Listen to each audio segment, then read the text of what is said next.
하나님은 영이시니 예배하는 자가 영과 진리로 예배할지니라. 아멘.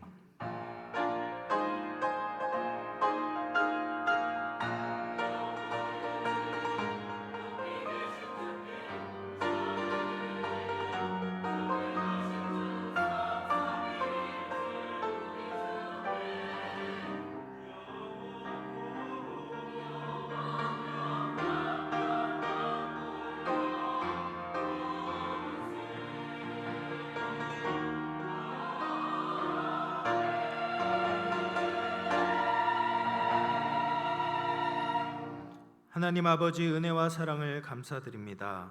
하나님의 자녀들이 아버지의 성호를 높이며 즐거워하며 주님의 보좌 앞으로 나왔습니다. 우리의 모든 죄와 허물은 십자가의 보혈로 덮어주시고 하나님의 충만한 임재로 함께하여 주옵소서. 영과 진리로 예배하오니 성삼위 하나님 홀로 영광 받아 주옵소서. 거룩하신 예수님의 이름으로 기원하옵나이다. 아멘. 다 같이 일어나셔서 찬송가 1장 함께 찬송하겠습니다.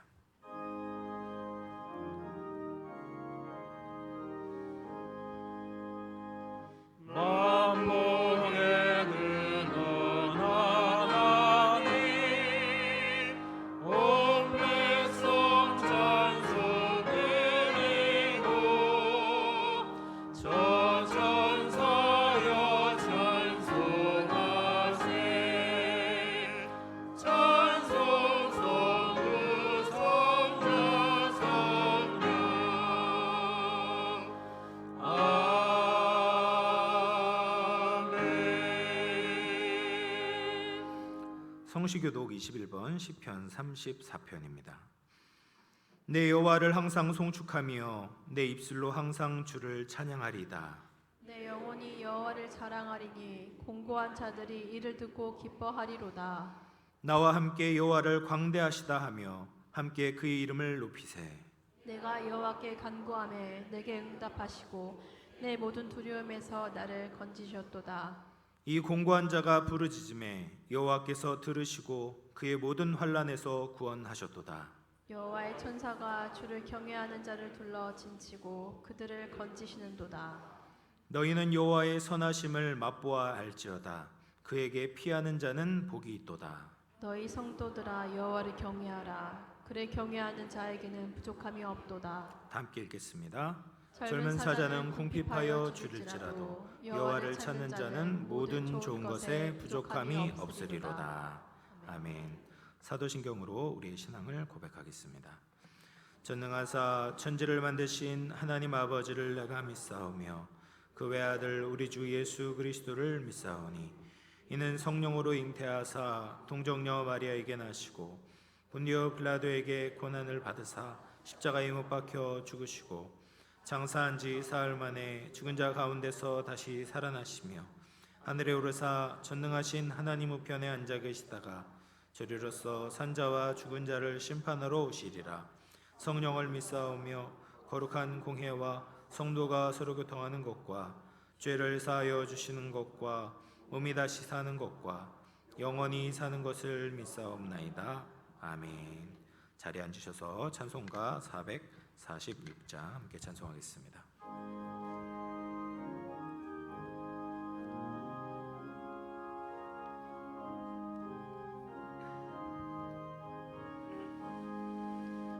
기쁨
주 명령 따를 때 능해 주옵소서. 기쁘도다 항상 기쁘도다 나 주께 왔사오니 복 주옵소서. 아멘.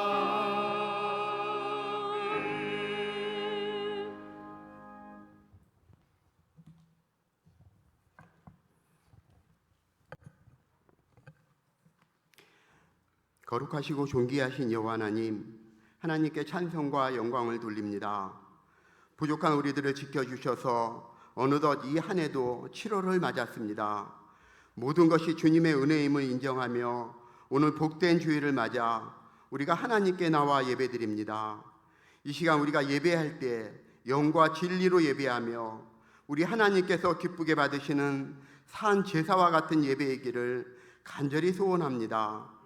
하나님, 힘든 세상을 살아가는 가엾은 우리들을 긍휼히 여겨주셔서 우리들의 부족함을 용서하여 주시고 이 시간 우리들의 심령을 새롭게 변화시켜 주시기를 간구합니다. 날마다 우리의 삶 속에서 정말 그리스도가 존귀되게 하시고 오직 하나님의 영광만을 위하여 살고자 하오니 도와주시옵소서. 하나님을 섬기며 사랑하며 결코 소홀하지 않도록 우리의 마음을 다스려 주옵시고 정말 주께서 우리에게 부여하신 귀한 사명들을 충성스럽게 잘 감당할 수 있기를 원합니다. 우리가 한 공동체에서 영안교회를 섬기게 하신 하나님, 주께서 보혈로 값지고 세우신 이 교회가 구원의 방주의 역할을 잘 감당하며 이 지역과 우리에게 허락한 저 캄보디아 땅에까지 복음과 그리스도의 사랑을 전파하는 그런 교회가 되게 하여 주옵소서. 자비로우신 하나님, 지금 우리는 무더위의 한가운데 있습니다. 사랑하는 우리 성도들의 건강을 지켜주옵시고 특별히 주일학교에서 이 계절을 통하여 수련회와 성경학교를 개최합니다. 아직 배움에 있는 어린 심령들에게 마땅히 행할 것을 가르치면 그들이 장성하여서도 이 길을 떠나지 않을 것을 주께서 말씀하셨사오니 그들에게 참다운 지혜와 교훈을 가르치고 배우는 중요한 시간들이 되게 하여 주옵소서. 아이들의 키와 몸이 자란 것 같이 그 마음속에 주님을 믿는 신앙도 성장하게 하옵시고 정말 이번 시간들을 통하여서 주님을 바로 알고 그리스도를 향한 신앙의 가치관이 바로 정립되는 좋은 시간 되게 하여 주시옵소서. 미래의 이 교회와 나라와 민족을 위하여 귀하게 쓰임받게 되기를 간절히 소원합니다. 하나님, 이 교회에서 우리 조목사님 위임 감사 예배를 준비하고 있습니다. 우리가 그동안 기도하며 기다려왔거니와 남은 시간 잘 준비하여서 성스럽고 은혜로운 예배가 되게 하여 주시옵소서. 오늘도 하나님께서 귀히 쓰시는 조목사님을 단에 세워주시니 감사합니다. 영역관에 더욱 강건케 하시되 주께서 갑절의 능력을 더하시고 오늘도 준비된 말씀을 증거하실 때 우리가 경험하지 못하였던 하나님의 권세 있는 말씀, 생명의 말씀으로 들려지기를 원하오며 이 은혜의 말씀이 힘들게 살아가는 우리들에게 용기를 주옵시고 불편한 자에게는 치료가 되고 또 새로운 한 주간을 승리하며 살아가게 하여 주시옵소서. 오늘 복된 주일 우리가 주 안에서 온전히 승리하는 복된 하루가 되기를 소원하오며 예수 그리스도 이름 받들어 간절히 기도드리옵나이다. 아멘.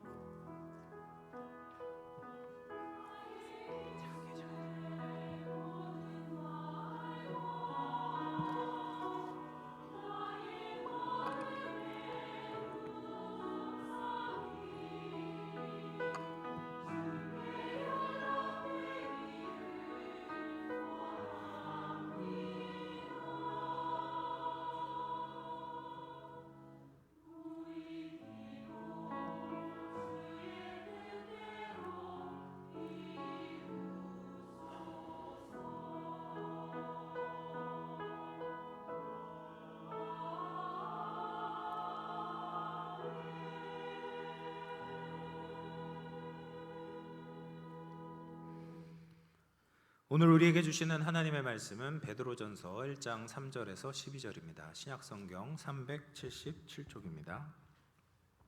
한 절씩 교독하겠습니다.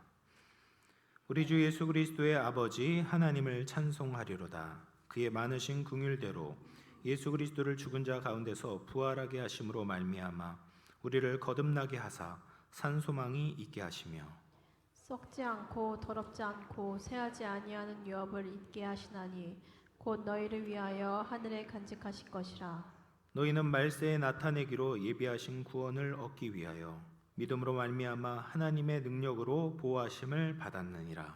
그러므로 너희가 이제 여러 가지 시험으로 말미암아 잠깐 근심하게 되지 않을 수 없으나 오히려 크게 기뻐하는도다. 너희 믿음의 확실함은 불로 연단하여도 없어질 금보다 더 귀하여 예수 그리스도께서 나타나실 때에 칭찬과 영광과 존귀를 얻게 할 것이니라. 예수를 너희가 보지 못하였으나 사랑하는도다. 이제도 보지 못하나 믿고 말할 수 없는 영광스러운 즐거움으로 기뻐하니 믿음의 결국 곧 영혼의 구원을 받음이라. 이 구원에 대하여는 너희에게 임할 은혜를 예언하던 선지자들이 연구하고 부지런히 살펴서 자기 속에 계신 그리스도의 영이 그 받으실 고난과 후에 받으실 영광을 미리 증언하여 누구를 또는 어떠한 때를 지시하는지 상고하니라. 이 섬긴 바가 자기를 위한 것이 아니요 너희를 위한 것임이 계시로 알게 되었으니 이것은 하늘로부터 보내신 성령을 힘입어 복음을 전하는 자들로 이제 너희에게 알린 것이요 천사들도 살펴보기를 원하는 것이니라. 아멘.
우리 박수로 하나님께 영광 돌리겠습니다. 우리 인생은 참 고달픕니다. 여러 가지 어려움이 있습니다. 어린 아이들의 그 입시 경쟁을 보면 참 딱하다라는 생각이 듭니다.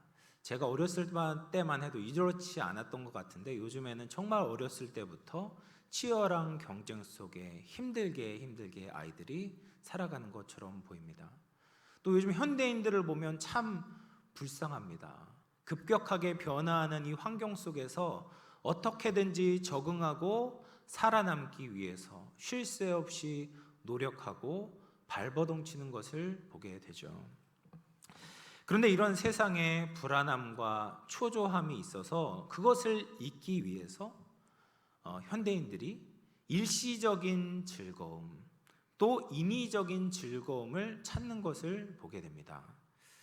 극동방송을 이제 듣게 되면 중보기도를 요청하는 그 프로그램이 있습니다. 그것을 들으면 참 여러 이제 어려운 분들의 이야기가 나오게 되는데요. 얼마 전에 제가 좀 연세 드신 한 여집사님의 중보기도 요청을 듣게 되었습니다. 먼저 아들을 위해서 기도 부탁을 하시는데 아들이 술, 담배, 도박 중독에 빠지게 되었다라는 거예요. 근데 기도 제목이 거기서 끝난 것이 아니었습니다. 며느리가 또 있는데 며느리는 아파서 자주 쓰러지고 있다라는 거예요. 그리고 또 손주가 있는데 손주는 취업을 준비하고 있다. 그래서 이 세 가지를 위해서 좀 기도를 부탁한다라고 이야기를 했습니다. 그래서 이제 차 속에서 그 이야기를 들으면서 너무 안 돼서 같이 이제 기도를 했죠. 근데 다른 것보다 이 아들을 생각하니 참 안타까웠습니다. 한 가정의 가장으로서 맡겨진 책임이 있고 해야 될 의무가 있지 않습니까? 근데 이렇게 힘든 상황 가운데서 그 가정을 잘 버텨줄 수 있는 버팀목으로 역할을 한다면 이 가정이 그렇게 어렵지 않을 텐데 자기 개인의 이기적인 쾌락만 추구하는 그런 모습 때문에 이 가정이 더 어렵게 된다라는 생각이 들었던 것이죠. 극단적인 예를 들었지만 사실 인간에게 있어서는 즐거움이 필요해요. 기쁨이 필요합니다. 기쁨이 없이는 사람이 살아갈 수가 없습니다.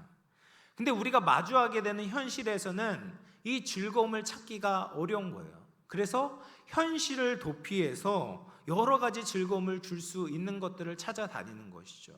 술, 담배, 게임, 유튜브, 마약, 도박, 쇼핑 등등 이런 것들을 통해서 즐거움을 얻으려고 하고 결국에는 중독되어서 정상적인 생활을 할 수 없는 사람들이 많이 늘었습니다. 잠언 15장 21절 말씀인데요. 무지한 자는 미련한 것을 즐겨하여도 명철한 자는 그 길을 바르게 하느니라. 이런 기쁨들은 절대로 정상적인 기쁨이다라고 할 수 없습니다. 이 미련한 것에서 자신의 모든 즐거움을 구하려고 하는 사람은 무지한 자고 무식한 자고 어리석은 자다라는 거예요. 그런 기쁨을 추구하다 보면 결국에는 자기의 영혼이 다 망가지게 되고 가정이 무너지게 되고 이 사회에도 유익한 삶을 살아갈 수가 없는 것이죠. 근데 오늘 말씀을 보면 하나님께서는 우리에게 다른 차원의 기쁨을 주시겠다라고 약속하고 계세요. 오늘 우리가 읽은 이제 베드로전서는 로마 시대에 로마 사회에 살아가고 있었던 성도들에게 베드로가 쓴 편지입니다. 이 로마란 나라는 참 흥미로운 나라예요. 그래서 로마인들은 그 사회, 로마 시대, 로마 사회에서 정말 많은 것들을 누리고 풍족하게 지낼 수 있는 좋은 나라였던 반면에 기독교인들에게 있어서는 자기의 신앙을 지키기가 참 어려웠던 나라였습니다. 로마는 다른 나라를 점령한 후에 세 가지 원칙을 정했다고 해요. 첫 번째는 황제 숭배를 할 것, 두 번째는 세금을 낼 것, 세 번째는 병역 의무를 지킬 것. 이 세 가지를 요구했다고 해요. 이 세 가지만 지키면 나머지에 있어서는 모두 자유를 주었다라고 이야기를 합니다.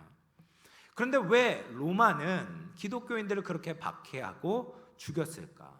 그것은 기독교인들이 신앙의 이유로 이 세 가지 중에 두 가지를 지키지 않았기 때문입니다. 기독교인은 세금은 성실하게 납부했지만 황제 숭배와 병역 의무를 거부했던 것이죠. 특별히 이제 황제 숭배에 있어서는 한 달에 2번 초하루와 보름에 황제 신상 앞에 모든 주민들이 나와 엎드려 절을 해야만 했던 것이죠. 근데 기독교인들에게 있어서는 그것은 있을 수 없는 일이죠. 우리에게 있어서 절하실 수 있는 분은 오직 하나님밖에 없고 우리의 왕 되신 분은 예수님밖에 없기 때문에 황제의 신상 앞에 절을 할 수가 없는 겁니다. 황제 숭배할 수 없는 것이죠. 그래서 그것 때문에 이제 로마에게 박해를 받게 되었고, 특별히 베드로와 바울을 순교하게 했었던 이 네로 황제 때 기독교인의 박해가 본격적으로 시작하게 되었습니다. 그래서 이 베드로의 편지를 받았던 성도들의 상황을 보면 신앙생활을 하면서 기쁨을 얻는 것이 참 힘든 상황이었다라는 것을 알 수 있어요. 사회적으로 성공하기 위해서는, 또 인정받기 위해서는 예수님을 믿지 말아야 했습니다. 자신의 안전을 도모하고 소위 행복한 삶을 살기 위해서는 차라리 예수님을 떠나는 편이 나았습니다. 그런데 이렇게 환경이 힘들고 고단했는데 그럼에도 불구하고 예수 그리스도를 믿는 성도들에게 큰 기쁨이 있다라고 오늘 성경은 이야기하고 있는 것이죠. 그래서 6절과 8절에서는 이 기뻐한다라는 아갈리아오라는 동사를 사용하는데요. 이 아갈리아오라는 동사는 굉장히 특별해요. 헬라어에 기쁨을 나타내는 여러 가지 이제 동사들이 있는데 그 중에서도 가장 큰 기쁨을 의미하는 것이 이 동사입니다. 그래서 그냥 보통 기뻐하는 것이 아니에요. 아주 크게, 아주 극도로 기뻐하는 상태를 의미하는 것이 이 아갈리아오라는 동사입니다. 그래서 이 기쁨이라는 것이 우리의 영혼을 살리고 우리의 영혼을 온전하게 하고 회복시키는 기쁨이 되는 것이죠. 우리가 바르고 옳은 길을 가고 있음을 확인시켜 줄 뿐 아니라 계속해서 그 길을 갈 수 있도록 우리를 지탱해 주고 지지해 주는 기쁨인 것입니다. 내 호르몬과 감정만 기쁜 것이 아니라 내 영혼 깊숙한 곳에서부터 흘러나오는 기쁨, 전인격적으로 기뻐하는 기쁨이 이 아갈리아오라는 동사인 것이죠. 이런 기쁨은 세상이 절대로 줄 수 없는 기쁨이죠. 오직 하나님만이 주실 수 있는 기쁨이고 성도들이 누려야 하는 기쁨이다라는 거예요. 그러면 성도들이 어떻게 이런 기쁨을 얻을 수 있을까? 먼저 우리가 6절 말씀 같이 한번 읽어봤으면 좋겠습니다. 6절입니다. 같이 한번 읽겠습니다. 시작. 그러므로 너희가 이제 여러 가지 시험으로 말미암아 잠깐 근심하게 되지 않을 수 없으나 오히려 크게 기뻐하는도다. 아멘. 이 6절에 크게 기뻐한다라는 것은 사실 3절에서부터 5절 말씀을 받는 거예요. 거기에서부터 이 6절에 크게 기뻐할 수 있는 거거든요. 3절에서부터 5절이 무엇을 의미하고 있는가? 무엇을 이야기하고 있냐면 과거와 미래의 예수 그리스도에 대한 바른 알매서부터 우리가 크게 기뻐할 수 있다라는 겁니다. 인간은요, 기쁨을 얻는 데 있어서 참 단순하게 기쁨을 얻지 못합니다. 맛있는 거 먹고, 물론 그런 것도 소소한 즐거움이 있지만 맛있는 거 먹고 갖고 싶은 거 갖는다고 진짜 기쁨을 얻지 못해요. 잠깐 즐겁지만 그건 진정한 기쁨이다라고 말할 수가 없는 것이죠. 우리의 과거와 또 미래가 현재의 기쁨에 지대한 영향을 미치는 것입니다. 먼저 과거를 살펴보자면 이 과거는 내가 어떤 사람이고 내가 어떠한 가치를 가지고 있는지를 결정해주는 믿음의 기반이 되는 것이에요. 그래서 어두운 과거가 있으면 사람이 현재의 삶에서 기쁨을 누리는 것이 참 어렵습니다. 어렸을 때 학대받은 경험이 있다거나 다른 사람에게 조롱을 받은 경험이 있다거나 실패를 했는데 지나치게 무시를 받거나 비난받은 경험이 있다면 사람이 이유 없이 쪼그라들게 되고 자존감이 낮아지게 되고 열등감을 갖게 되고 내 인생 전체를 부정하게 보게 되기도 하는 것이죠. 프로파일러 표창원 교수가 한 TV 프로그램에 나와서 이제 대화를 나누는데 이런 이야기를 하더라고요. 자기가 이제 신창원 아시죠? 이제 꽃무늬 이제 옷을 입고 막 탈옥했다가 또 잡혔던 이 신창원에 대해서 조사를 하면서 깜짝 놀랐다는 거예요. 왜 놀랐냐 보니까 이 신창원과 자기가 너무 비슷한 점이 많이 있었다라는 거예요. 이름도 창원, 똑같죠. 그런데 성격도 비슷하고 어렸을 때 사고치고 장난 많이 쳤던 것들이 너무나도 비슷한 것을 보고 놀랐다라는 거예요. 그런데 큰 차이가 있었는데 어떤 차이였냐면 이 부모님이 자녀를 대하는 태도의 차이가 있었다라는 것입니다. 이 신창원의 아버지가 계셨는데 이 아버지가 굉장히 엄하셨대요. 엄하셨는데 함께 이제 있어야 되는 사랑이 부족하셨다라고 이야기를 합니다. 신창원이 어렸을 때 수박서리를 했대요. 근데 수박서리를 하다가 수박밭에 이 주인한테 붙잡히게 된 거죠. 그래서 결국 신창원 아버님까지 이제 모셔오게 된 겁니다. 얼마나 혼이 많이 났겠습니까? 그런데 그렇게 혼내는 것에서 끝나는 것이 아니라 이 신창원 아버지가 신창원을 데리고 경찰서로 데리고 가서 신고를 한 거예요. 이 자녀가 그냥 얘가 수박을 훔쳤다. 당장 깜빵에 집어넣어달라. 그래서 결국 진짜 소년원에 들어가게 된 겁니다. 그래서 가장 보호받고 사랑받아야만 했던 그 아버지에게 더 이상 사랑을 받을 수가 없으니까 이 신창원이 얼마나 절망을 했겠습니까? 그래서 결국에는 이제 범죄자로 낙인이 찍혀지게 되고 다시 일어설 수 없게 된 것이죠.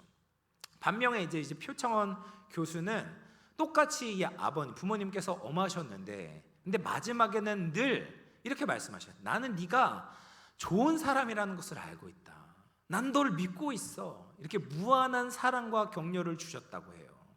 그래서 그런 이제 사랑과 격려를 받지 못했던 신창원은 결국 범죄자가 되었고 자신은 범죄자를 잡는 경찰이 되었다라고 이야기를 하더라고요. 사랑하는 여러분, 우리가 과거에 있었던 굉장히 중요한 경험들은 현재를 바라보는 시각을 결정합니다. 그래서 사람들에게 있어서는 전적으로 받았던 경험들, 용서받았던 경험, 사랑받았던 경험이 너무나도 중요한 것이죠. 이런 경험이 있으면 어떤 상황에서도 우리가 낙심하지 않고요, 소망을 발견할 수 있어요. 넘어져도 다시 일어날 수 있는 가능성이 있는 것이죠. 그런데 그리스도인들은 모두 다 그런 무한한 사랑, 무한한 용납, 무한한 용서를 받은 자입니다. 우리가 언제 그런 용서를 받았습니까? 예수 그리스도의 십자가와 부활로 말미암아 우리가 거듭나게 되었을 때 그런 사랑을 경험했던 것이죠. 여러분, 우리가 다시 예수님으로 말미암아 거듭나게 되었다는 것은 부모님께 생명을 받은 것과 비교할 수가 있어요.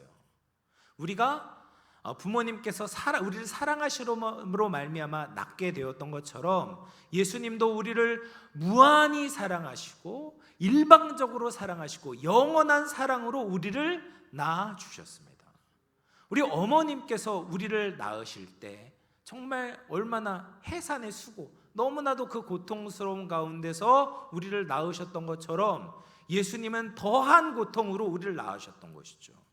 우리가 감당해야 되는 그 모든 지옥의 고통을 감내하시면서 십자가상에서 피 흘려 돌아가시면서 희생하심으로 말미암아 우리를 거듭나게 만드셨습니다. 그래서 우리가 그리스도인이 되었다라는 것은 그냥 된 것이 아니에요. 예수님의 무한한 사랑, 무한한 희생으로 말미암아 우리가 이 자리에 있을 수 있다라는 것입니다. 그래서 이런 예수님의 희생과 사랑을 우리 인생에 있어서, 우리 과거에 있어서 가장 중요한 사건으로 믿게 될 때 우리를 얽매던 부정적인 경험, 내가 저지른 실수, 세상의 평가를 이겨낼 수 있는 힘을 얻게 되는 겁니다. 내 인생은요, 그냥 사는 인생이 아니라 예수님의 생명으로 주어진 인생입니다. 나는 지금 예수님의 생명으로 예수님을 위해서 그리고 예수님에 의해서 살아가는 생명을 살아가고 있는 거예요. 나는 더 이상 저주받은 인생, 실패한 인생이 아니라 예수님으로 인해서 복받은 인생, 성공한 인생을 살아가고 있다라는 것입니다. 그러니 우리가 이 인생을 사는 것이 참으로 황송하고 감사하고 기쁜 일인 것이죠. 사랑하는 성도 여러분, 우리가 기억해야 되는 가장 중요한 과거의 사건은 예수님의 사랑과 은혜와 희생인 줄로 믿으시기를 바랍니다. 우리는 예수님의 생명으로 다시 태어났습니다. 그래서 여러분의 인생은 매 순간 중요하고 의미 있고 고귀하고 존귀한 것이죠. 그것이 우리에게 가장 큰 기쁨이 될 수 있기를 주님의 이름으로 축원을 드리겠습니다. 또 한 가지 이제 6절에서 우리에게 기쁨을 주게 되는 것은 미래와 관련해서 예수님과의 관계에서 그 기쁨을 얻어야 된다라는 것입니다. 여러분, 우리가 소망이 없이 현재만 즐긴다면 제대로 된 기쁨을 얻을 수가 없습니다. 미래가 보장되지 않고 미래를 제대로 준비하지 않은 채 현재만 즐거워한다면 우리는 진정한 기쁨을 얻을 수가 없는 것이죠. 이제 지난 금요일에 많은 중고등 학생들이 기말고사를 마쳤던 것 같아요. 그래서 영원중학교도 끝나고 다 끝났던 것 같습니다. 그런데 이제 학생의 본분이 무엇입니까? 열심히 공부해서 이제 시험을 잘 치르는 것이 본분 아니겠습니까?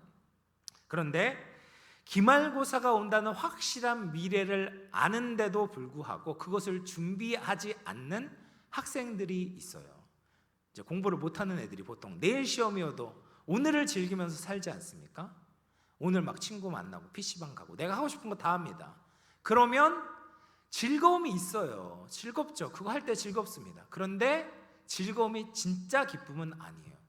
한쪽 구석에 굉장히 찝찝한 마음이 있습니다. 개운하지 않아요. 내가 이렇게 하면 안 되는데, 이런 마음이 드는 것이죠. 그러니까 확실한 미래를 내가 지금 준비하고 있지 않다면 기쁨이 있지만 제대로 된 기쁨을 얻을 수가 없다라는 거예요. 그런데 열심히 공부하는 학생이 있습니다. 기말고사를 앞두고 열심히 준비한다면 내가 하고 싶은 건 못하고 절제하고 그렇게 열심히 공부를 하는 것이 얼마나 고통스럽습니까? 그런데 그것을 해내면 기쁨이 있어요. 기말고사를 위해서 내가 열심히 공부하는 것 자체가 뿌듯한 마음이 있는 거예요. 이것이야말로 진짜 건설적인 기쁨, 그리고 건강한 기쁨이 아니겠습니까? 그러니까 모든 인간에게는 미래에 대한 소망이 있고 그것을 지금 준비하며 살아가거든요.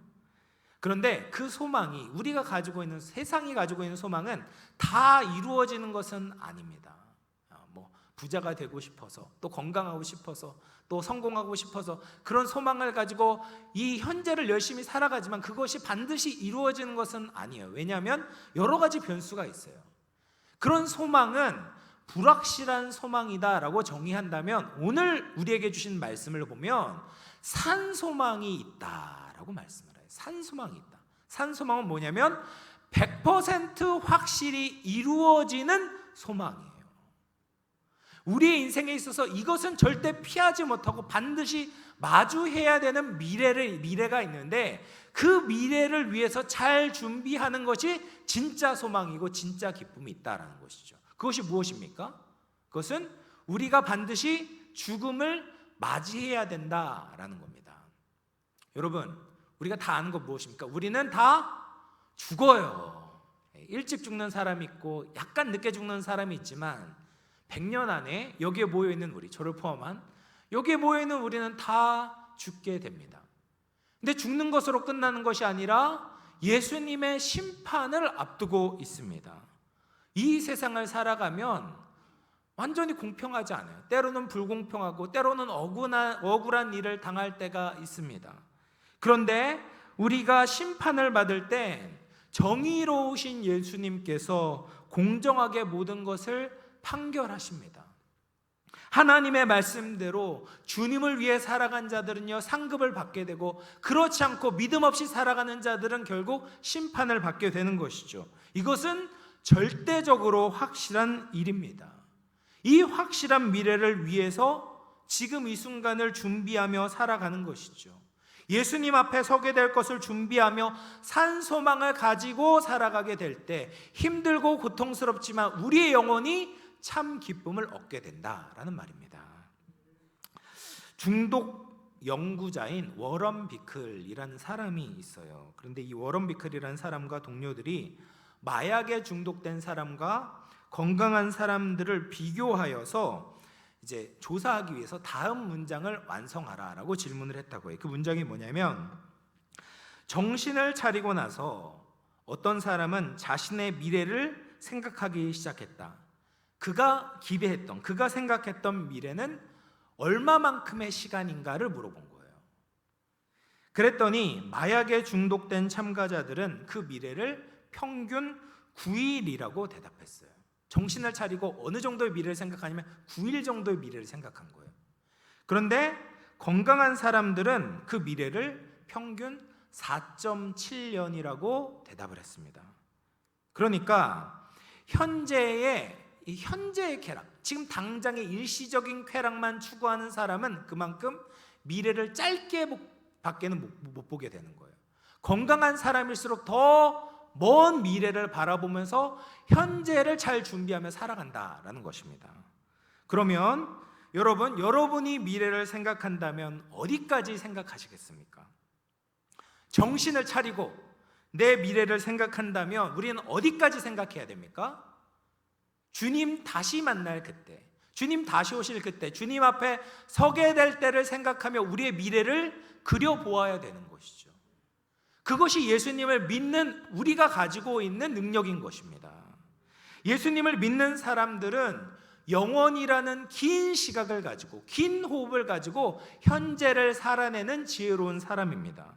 그럴 때 그 믿음은 우리에게 진정한 기쁨을 주게 됩니다.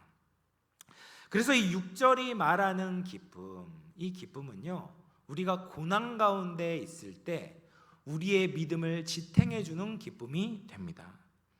여러 가지 시험으로 잠깐 근심이 찾아오게 되잖아요. 베드로라고 해도, 경건한 그리스도인이라고 해도 여러 가지 시험이 찾아오면 힘듭니다. 고난 가운데 있으면 염려가 되고 걱정이 돼요. 그런데 믿음이 있는 사람들은 거기에서 끝나는 것이 아니죠. 다시 예수님께 돌아가게 되는 겁니다. 과거의 나를 사랑하셨던 예수님의 은혜와 사랑을 기억해내고 미래에 우리 주님 앞에 서게 될 그날을 기억하면서 산소망을 가지고 믿음으로 살아가게 될 때 하나님께서 우리에게 능력을 부어주시는 것입니다. 이 현실의 고난을 도피하면서 일시적인 쾌락을 추구하는 것이 아니라 믿음으로 정면 승부하고 부딪히게 될 때 하나님의 능력이 그에게 임하게 되는 거예요. 그럴 때 기쁨을 얻게 되는 것이죠. 하나님께서 기쁨으로 보호해 주시는 것입니다.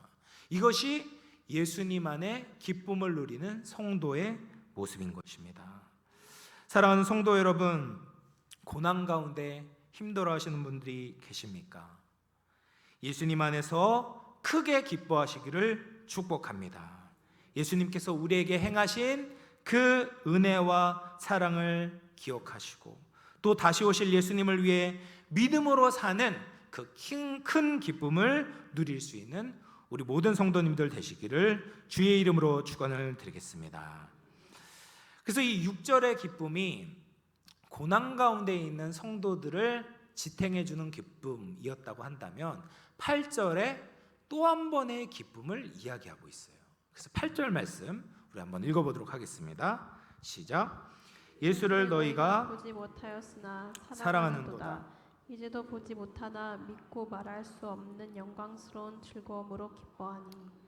네, 그래서 여기에 기쁨은 또 한 번 이제 아갈리아오라는 동사를 사용하는데 이 기쁨에 대해서 여러 가지 수식어를 붙여요. 말할 수 없는 영광스러운 기쁨으로 즐거워한다. 이거 우리가 꼭 누려야 되지 않겠습니까? 그래서 6절이 이제 고난 중에 있는 성도들을 위한 기쁨이라면 전 8절은 평소에 우리가 현재적으로 반드시 누려야 되는 기쁨이다라고 생각이 들었어요. 그럼 이 기쁨을 어떻게 누릴 수 있을까? 보면 예수님을 사랑함으로 말미암아 우리가 이 기쁨을 얻게 되는 것이죠. 예수님을 사랑하시죠? 예수님 사랑하십니까? 예수님께 사랑을 받고 예수님을 사랑하는 사람들은요, 기쁨이 넘칩니다.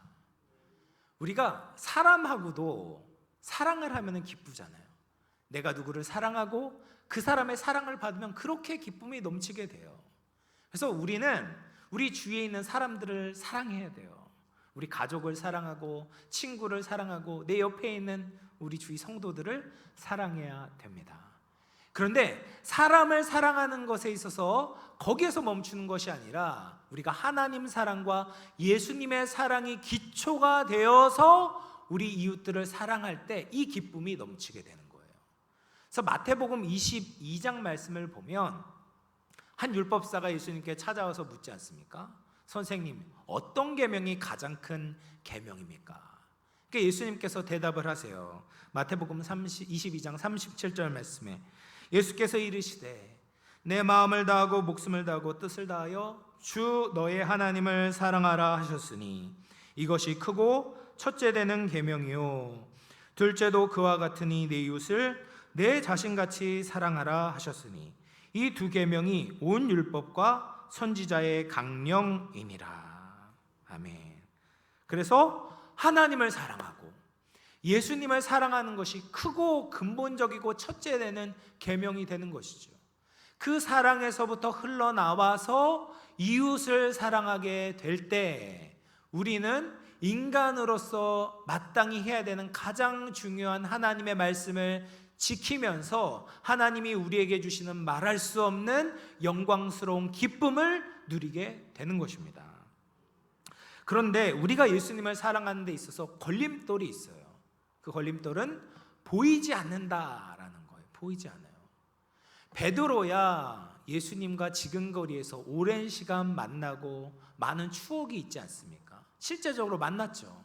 그런데 이 베드로 전설을 받았던 수신자들은, 그 성도들은, 로마에 있는 성도들은 예수님을 본 적이 없었어요. 우리랑 똑같이 예수님을 만난 적이 없었다라는 거예요. 심지어 우리보다 예수님의 모습을 더 상상할 수 없었을 것입니다. 그들은 예수님에 대한 그림을 본 적도 없고 예수님에 대한 영화를 본 적도 없잖아요. 그럼에도 불구하고 이들은 예수님을 사랑했다라는 것이죠. 예수님께서 도마에게 말씀하셨던 것처럼 보지 못하고 믿는 자가 복되도다라고 하셨는데 이들은 정말 보지 못했지만 예수님을 믿고 사랑하는 자들이었습니다.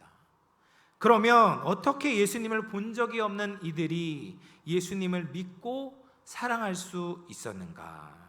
오늘 본문 10절에서 12절 말씀을 보면 말씀, 이 성경 말씀에 대해서 이야기를 하거든요. 다시 말해서 성경 말씀을 통해서 우리는 예수님을 믿고 사랑할 수가 있다라는 거예요. 여러분, 구약 성경을 우리에게 전해주었던 그 선지자들은 하나님의 영을 통해서 예수님의 고난과 그 후의 영광을 아주 구체적으로 예언했어요. 그런데 자기가 예언한 내용의 대상이었던 예수님이 누구인지, 언제 오실지 알지 못했습니다. 그렇게 창세기에서부터 말라기까지 구약 성경이 완성되고 나서 400년 동안의 침묵기가 있었잖아요. 그런데 정말 그렇게 이루어지지 않을 것 같았는데, 메시아가 오지 않을 것 같았는데 400년 후에 하나님의 정확한 때에 예수님께서 이 땅에 오심으로 말미암아 구약 성경에 적혀있는 그 메시아가 성취되었던 것이죠. 우리는 이미 그 메시아가 누구인지 알게 되었어요. 뿐만 아니라 신약 성경도 우리에게 주어진 엄청난 특권이고 선물입니다. 사도들은 예수님을 직접 만났죠. 많은 시간을 보냈지만 성경을 보면 이 제자들이 예수님을 잘 몰랐어요. 예수님에 대한 전체적인 이해가 부족했어요. 그래서 예수님이 하시는 말씀, 예수님의 의도를 늘 오해하곤 하지 않았습니까? 그런데 지금 이제 신약의 모든 계시가 완성되었죠. 성경 말씀을 통해서 우리는 이 제자들보다도 더 풍성하고 온전한 예수님에 대한 지식을 얻을 수 있게 되었습니다. 예수님이 얼마나 자비롭고 공의로운 분인지, 얼마나 은혜와 진리가 충만한 분인지 우리는 예수님을 알 수 있게 되었습니다. 이것은 성경의 저자들이 너무나도 알기 원했던 것이고 또 천사들도 알기 원했던 신령한 지식인 것이죠. 그래서 이 말씀을 가진 우리는 정말 복된 사람들입니다. 그런데 이 예수님에 대한 바른 지식, 온전한 지식을 아는 것으로 끝나는 것이 아니에요. 이 말씀이 우리에게 주어진 중요한 목적은 이 성경 말씀을 통해서 우리가 예수님과 사랑의 관계를 나눠야 된다라는 것입니다. 여러분, 예수님은 지금도 살아 계십니다. 우리의 상상 속에 살아 계시는 것이 아니라 실제로 예수님은 지금도 살아 계세요. 어제도 오늘도 내일도 영원토록 동일하게 살아계신 우리 예수님인 줄 믿으시기를 바랍니다. 예수님은 지금도 역사하십니다. 예수님은 우리와 사랑을 나누기를 원하십니다. 성령을 통해 말씀으로 우리를 만나 주십니다. 16년 전 이제 불의의 사고로 순직한 공군 조종사 고 박인철 소령이 인공지능 기술로 어머니와 재회했다라는 뉴스가 이제 지난 주간에 있었어요. 박인철 소령은 2007년에 훈련 중에 이제 27살의 젊은 나이로 목숨을 잃게 되었습니다. 아버지도 이제 공군 조종사셨는데 순직하게 되시고, 이제 아들이 아버지의 꿈을 잇겠다라고 해서 공군 조종사가 되었는데 불의의 사고를 당하게 된 거죠. 어머니의 마음이 얼마나 아프시겠습니까? 그런데 이 생전에 박인철 소령이 생전의 목소리와 사진을 이용해서 인공지능 기술로 박인철 소령의 모습을 재현하게 되었고, 이 화면을 통해서 어머니와 대화를 나누게 되었습니다. 아들의 모습을 앞에 둔 어머니는 눈물을 흘리셨어요.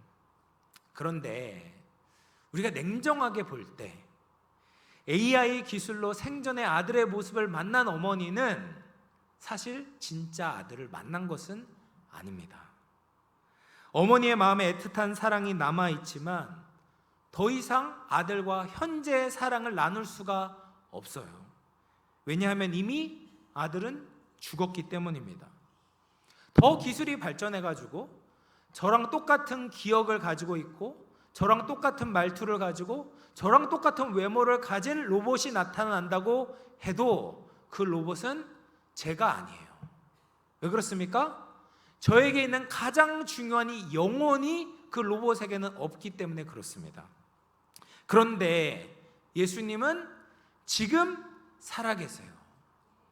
그리고 예수님의 영이 지금 우리 안에 거하고 계십니다. 그리고 그 성령께서 우리를 예수님과 함께 사랑하도록 만들어 주시는 것이죠. 그래서 우리가 예수님과 나누는 사랑, 예수님과 나누는 교제는 허구가 상상이 아니에요. 진짜예요. 실제입니다. 그래서 축도의 기원이 되는 고린도후서 13장 13절에 이렇게 이야기해요. 우리 주 예수 그리스도의 은혜와 하나님의 사랑과 성령의 교통하심이 너희 무리와 함께 있을지어다. 근데 이 성령의 교통하심이 뭐냐면 성령께서 교제하게 하신다라는 거예요. 성령이 우리 안에서 계실 때 예수님과 교제하게 만드시는 거예요. 그러니까 이 말씀이 죽어있는 말씀이 아니라 성령께서 이 말씀을 살아있는 예수님의 말씀으로 들려주게 하시는 거예요. 그래서 성령께서 이 말씀을 통해서 현재 우리의 삶 가운데 예수님이 찾아오게 만드시고, 예수님의 우리의 삶을 다스리게 하시고, 예수님과 우리의 사랑이 계속해서 발전하고 진행되게 만들어 주시는 것이죠. 그래서 우리는 예수님과의 이런 교제의 기쁨을 반드시 누려야 된다라는 것입니다. 예전 교회에 한 집사님께서 소소한 간증을 하셨어요. 남편이 연락도 없이 밤에 갑자기 와서 밥을 차려달라고 할 때마다 이제 다툼이 있었다고 합니다. 아내분들은 이해하시죠? 밥상을 다 치웠어요. 그래서 먹을 게 없는데 갑자기 밥을 차려달라고 하니까 당황스럽고 이제 짜증이 나는 거예요. 더 잘 차려주고 싶은 이제 마음도 있는데 갑자기 뭐 줄 게 없는 거예요. 그러니까 이제 바가지를 긁었다라고 이야기를 했습니다. 그런데 말씀을 보고 기도를 하면서 예수님의 사랑이 부어지니까 남편을 다르게 보기 시작했다고 했습니다. 낮 동안 얼마나 힘들었으면 연락도 못할까. 남편을 이해하게 되었고, 항상 여분의 음식을 준비하면서 기다리며 기쁨으로 밥을 차려주게 되었다 고백하셨어요. 여러분, 예수님을 사랑하는 것은요, 이게 막연한 것이 아니에요. 우리 인생의 실제적인 사건이 됩니다. 내 마음이 바뀌게 되고요, 내 주위의 관계를 바꾸게 만드십니다. 예수님의 사랑이 우리 가운데 오게 되면 짜증나는 상황을 이해하게 되고, 주위의 사람들을 더 넓은 마음으로 배려하게 되고, 그리고 우리의 삶에 말할 수 없는 기쁨이 넘치게 되는 것입니다.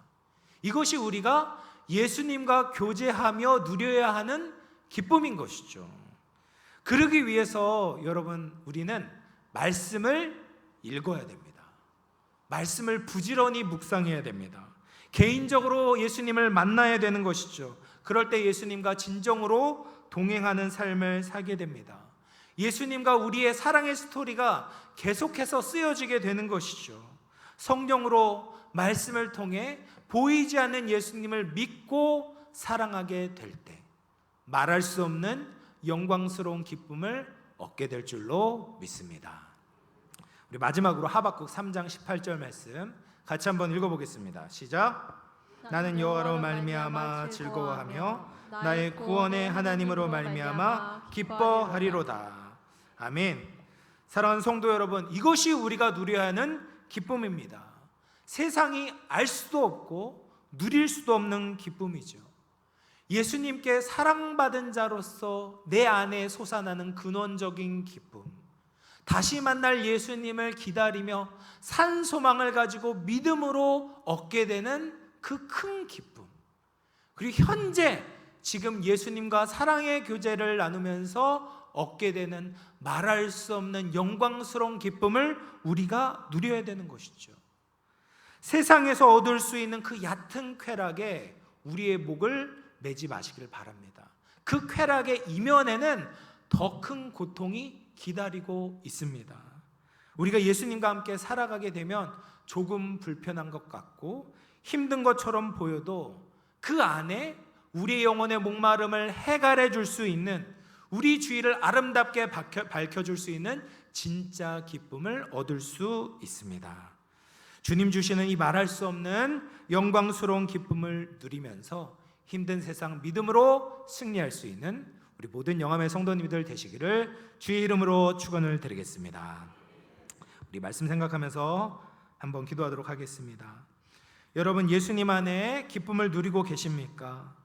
예수님의 은혜와 사랑, 그리고 예수님을 다시 만날 그 산 소망을 가지고 신실하게 살 때 얻는 기쁨 누리고 계십니까?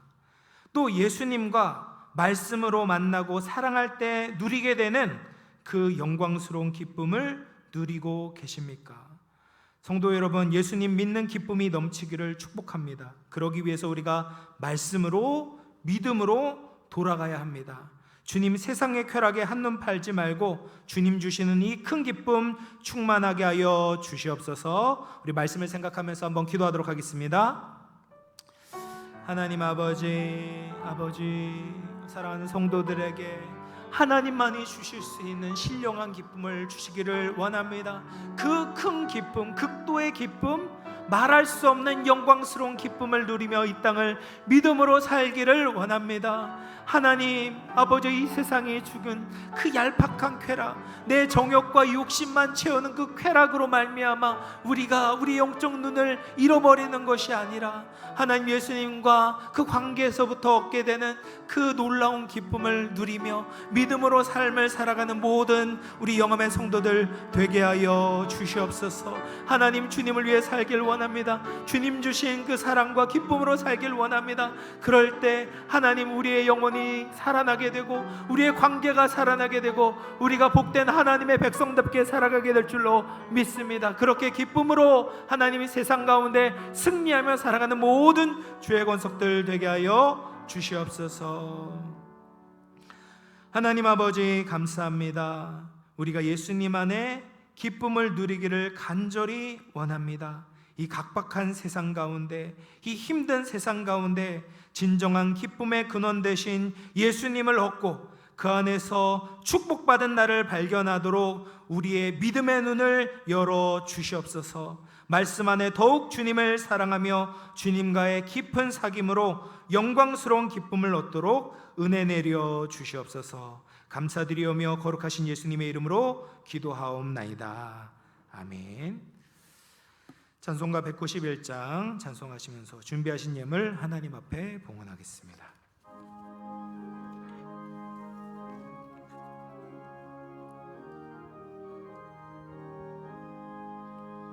내가 왜 기쁘게 설레길 행함을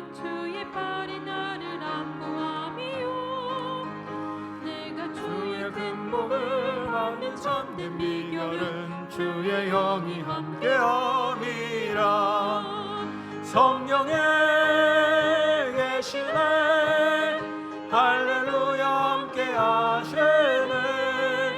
좁은 길을 걸으며 밤낮 기뻐하는 것 주의 영이 함께함이라.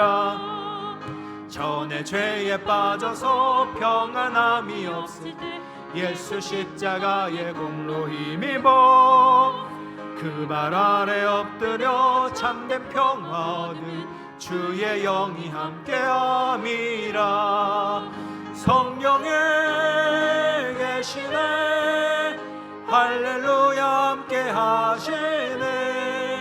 좁은 길을 걸으며 밤낮 기뻐하는 것 주의 영이 함께함이라. 나와 동행하시고 모든 염려하시니 나는 숲의 새와 같이 기쁘다. 내가 기쁜 마음으로 주의 뜻을 행함은 주의 영이 함께함이라. 성령의 계시네 할렐루야 함께하시네. 좁은 길을 걸으며 밤낮 기뻐하는 것 주의 영이 함께함이라. 세상 모든 욕망과 나의 모든 정욕은 십자가에 이미 못을 박았네. 어두운 밤이 지나고 무거운 짐 벗으니 주의 영이 함께함이라. 성령의 계시네 할렐루야 함께하시네. 좁은 길을 걸으며 밤낮 기뻐하는 것 주의 영이 함께함이라. 은혜와 사랑이 풍성하신 하나님 아버지, 오늘도 살아계신 하나님의 말씀을 듣게 하시니 감사합니다. 세상의 쾌락에 영적으로 마비되는 것이 아니라 믿음으로 주님 주시는 참된 기쁨을 얻으며 세상을 이기는 믿음의 자녀들 되게 하여 주시옵소서. 오늘도 주께서 주신 은혜에 감사하여 하나님 앞에 감사헌금을, 11조헌금을, 해외 선교헌금을, 장학헌금을 여러 가지 목적과 감사함으로 봉헌하여 드립니다. 예물 드린 손길들 기억하시사 하늘의 신령한 은혜와 땅의 기름진 복으로 충만하게 하여 주시옵소서. 마음의 질병, 육신의 질병으로 힘들어하는 환우들에게 찾아가 주시고 예수님의 전능하신 이름으로 치유하여 주시옵소서. 감사드리오며 거룩하신 예수님의 이름으로 기도하옵나이다. 아멘.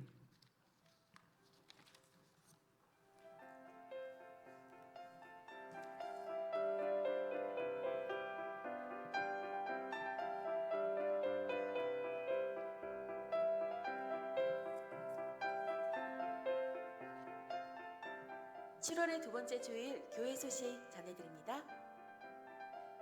첫 소식입니다. 조용준 목사 위임 감사 예배가 7월 22일 토요일 오후 2시 3층 본당에서 있습니다.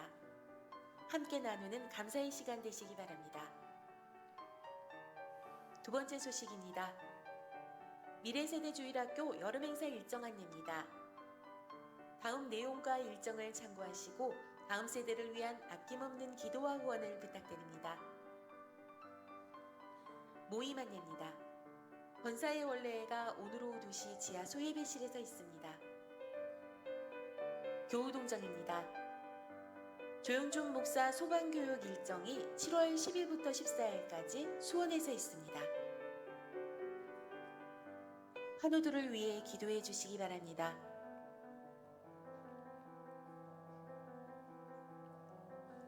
군복무 중인 자녀들을 위해 기도해 주시기 바랍니다.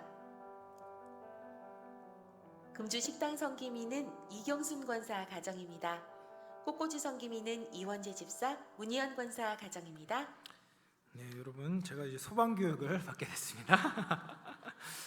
저희 소방안전관리법이 조금 강화돼서 원래는 이제 전희성 집사님께서 수고를 해주셨는데 이제 소방안전관리를 하는 사람이 이제 거의 상주를 해야 된대요. 그래서 누가 자격증을 딸까 하다가 이제 제가 따기로 결정을 해서 네, 이제 돌아오는 이제 월요일부터 금요일까지 오전 9시부터 6시까지 제가 수원에 있습니다. 수원에서 이제 강습 교육을 받고 또 시험을 한 번 더 치러야 돼요. 그래서 복잡하지만 어쨌든 하나님 지혜 주실 것을 믿고 잘 받고 돌아올 수 있도록 기도해 주시면 감사하겠습니다. 자, 그리고 오늘 특별히 또 새가족 등록하신 분 2분 계십니다. 감사하게 또 한송록 성도님, 남지연 성도님, 괜찮으시면은 잠깐 일어서 주시겠어요? 네, 우리 찬양 축하하면서 찬양하겠습니다. 주의 사랑으로 환영합니다. 주의 사랑으로 환영합니다. 내 안에서 주의 영광을 보내 주의 사랑으로 환영합니다. 네. 너무 환영하고 또 예배 마치고 새가족실에서 저랑 잠시 만남을 가지시면 좋겠습니다. 우리 좌우에 있는 분들과 인사해 보겠습니다. 예수님 안에서 기뻐합시다. 더 사랑하겠습니다.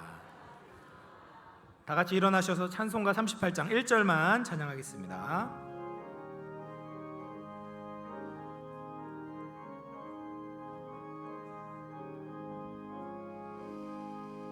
예수 우리 왕이여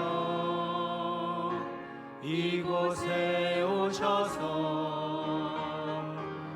우리가 왕께 드리는 영광을 받아 주소서.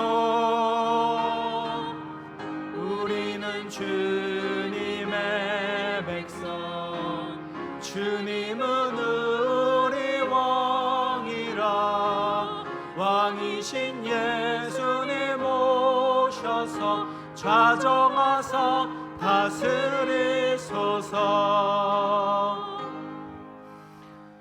이제는 우리 구주 예수 그리스도의 은혜와 하나님 아버지의 말로 형용할 수 없는 크신 사랑과 성령의 감화감동 내주 교통하시는 은총이 예수님 안에서 진정한 기쁨을 발견하고 누리고 믿음으로 이 세상을 승리하기를 소망하고 결단하는 사랑하는 모든 주의 권속들 머리머리 위에, 그 가정과 직장과 삶의 터전 위에, 자녀손들 위에, 몸된 우리 영암교회 공동체 위에, 이 나라 이 민족 위에 이제로부터 영원토록 함께 있어지이다. 아멘.